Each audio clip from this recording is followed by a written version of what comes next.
अरविंद केजरीवाल आणि अण्णा हजारेंचं उद्दिष्ट एकच होतं रादर. अरविंद केजरीवालांचं आज सुद्धा आहे.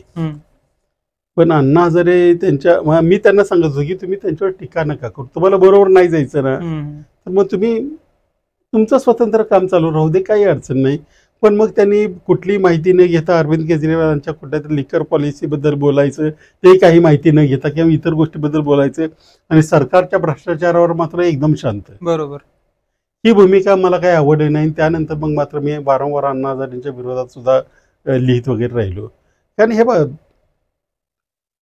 आपण दोघेही चांगलं काम करतोय, पण समजा त्यांचं काम आवडत नाही म्हणून ते वाईट होत नाही ना. त्यांचा कदाचित मार्ग तुम्हाला आवडत नसेल, तो चुकीचा अशातला भाग नाही, म्हणून तुम्ही तो मार्ग कदाचित तुम्हाला आवडत नाही म्हणून त्याला वाईट म्हणायचं, हे बरोबर नाही ना. बरं, दुसरी गोष्ट, आता जे काही कायदे झाले त्याचा किती उपयोग होतोय ना.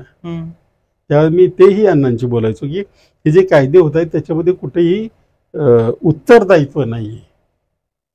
म्हणजे सगळे कायदे आहेत पण त्याच्यामध्ये नाही केलं तर काय याचं उत्तर कुठे नाही. बरोबर. अमक्यानं हे करावं, तमक्यानं ते करावं, ही प्रोसिजर ती प्रोसिजर, परंतु ते कायदे आलेले सगळे आता निष्प्रभ झालेत. त्याच्यामुळे अण्णांनी अजून माझं तेच सांगणे, आपण जर काही करू शकत नाही तर निदान मग विरोध तरी करू नये. आणि मग फार मोठ्या गोष्टी घडतात त्यावेळेस तुम्ही एकतर बोला पूर्णपणे, नाहीतर काहीच बोलू नका. विनाकारण सोयीचं काहीतरी बोलणं, हे मग त्याच्यामुळे अण्णांना आता लोक फारच वाईट बोलतात.